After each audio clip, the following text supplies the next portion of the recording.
Now when we talk about bad characters in Melee, there are two characters that typically come to mind, Kirby and Bowser, but there's another low tier with a uniquely underwhelming moveset that tends to get swept under the rug, and that's Zelda.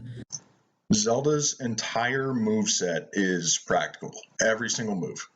Zelda has an enormous list of weaknesses that don't get discussed as much as they should, so in this video, I'll be breaking them all down. It's no secret that Zelda's mobility is the absolute bottom of the barrel, having the worst wave dash and dash speed in the game. But on top of that, she also has a below average jump squat and one of the slowest fast falls as well, making her a sitting duck when above an opponent. Okay, in regards to her mobility, there's been a lot of development in the Zelda meta in recent years regarding Zelda's air dodge and her platform movement, which is not taken into account at all here. And the person that made this video probably has no knowledge of that. But with her air dodge, specifically edge canceled air dodges and platform wavelands, etc., she has movement, particularly on platform. She does have quite a bit of movement, and it's kind of wild. That's only the least of her problems, with her large arsenal of either very situational or completely useless moves. She does not have any completely useless moves, as I said. Her down tilt is a very good example of this, as it wields incredibly weak knockback, subpar damage, and doesn't even take the opponent off the ground until around 80 to 100%. Okay, down tilt, where do I start with the uses of this? Okay, so a spacey recovering to ledge with side B. If they sweet spot, I mean, if they get low enough that they sweet spot that ledge and Zelda's down smash wouldn't hit, down tilt will hit and can oftentimes lead to down smash. Additionally, down tilt to at high percent, down tilt to up tilt actually kills. So those are just two examples of the practicality of Zelda's down tilt. Depending on the character's weight. And if that wasn't bad enough, your opponent will usually receive the frame advantage as well, as it takes more time for Zelda to recover from her own move than the person actually hit by it. Another awful move in her kit is her up air. It's enormous. Absolutely not awful. Startup means you can't do it in response to your opponent's movement and purely by reacting. You have to make a read and guess where they're going to go in order for it to connect to neutral. Okay, I'm going to say this multiple times in this video. There are many moves in this game, not just Zelda's, that are practical but not necessarily practical and neutral. This guy is hung up on neutral in this video, which is critical, of course, but there are a lot of moves in this game, not just Zelda's, that are practical in situations other than neutral. Up air being one of them. Is it that practical and neutral? No, for the reasons he said, but it combos lead to it. Other moves lead to it, like Zelda up throw leads to up air, depending on the character and percent. Oftentimes leads to up air and can kill. Up air can even lead to up air. Also, even Din's Fire can lead to up air. In general, most of her aerials are pretty dreadful. Her down You just comboed for it to up air connect to to up air neutral. there. In general, most of her aerials are pretty dreadful. Her down air is Okay. pitifully weak. It has almost no utility in neutral due to its extremely low. Again, why you hung up on neutral? There are many moves in this game that aren't really practical and neutral that do have practicality. Zelda Dare being one of them. Yes, it's very weak. If I'm not mistaken, it's the weakest meteor in the game. Still can kill though. But take Cheek Dare, for example. Correct me if I'm wrong, but that's not really practical and neutral. However, it's a good tech chase option.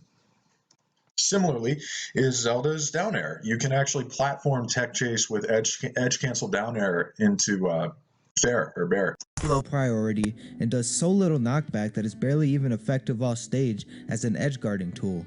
On top of that, it can be meteor cancelled, meaning that it's not even a true spike.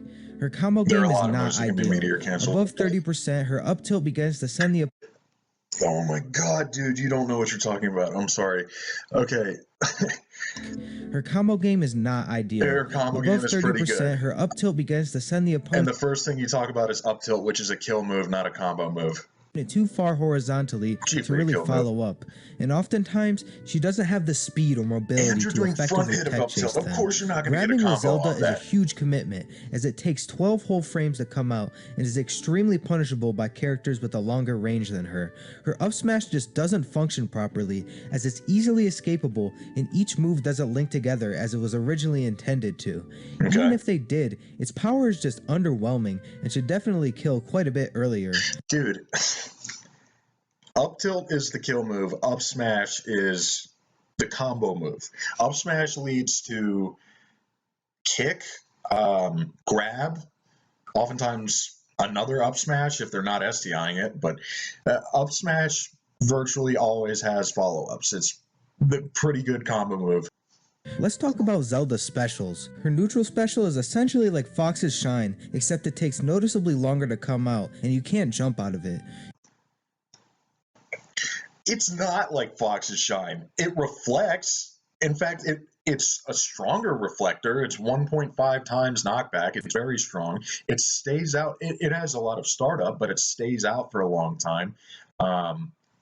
And its shield pokes. I mean, the hitboxes, not just the reflecting factor, the hitboxes actually can be very useful. It's a get off me tool, among other things. I don't even know where to begin, with Neighbor's Love. It's a good move. It is one of her best. I would put it in her top 5 best moves, honestly. You can throw it out every once in a while to keep your opponent honest, but it's mostly just a surprise tactic with only occasional usefulness. Controlling Zelda's side B feels incredibly stiff. You have such little control over its trajectory overall, and once you aim it where you want it to go, there's a period where it disappears before you can even land it, giving your opponent time to reposition. It has some niche utility for edge guarding, but that's about all it has going for it. I don't have a problem using Din's Fire. I use it practically all the time.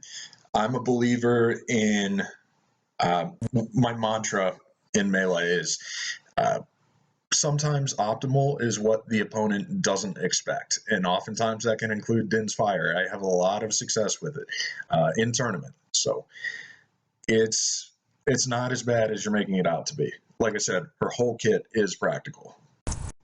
While her up B does cover a lot of distance, its falling speed is abysmal, and its landing lag is quite substantial as well. Once you understand, when you teleport into the ground, as you just did there, the landing lag is actually minimal. Once you understand how it works, her up B is very vulnerable to edge guards. Another thing is you can edge cancel it, which, not to toot my own horn, I'm the best in the world at edge cancel teleport. It is a legitimate recovery tactic, edge canceling on the platform. Oftentimes it will open up a ledge because the opponent will get focused on covering the edge cancel. And you can even do it in neutral to mix people up, man. Her teleport's good. It's good.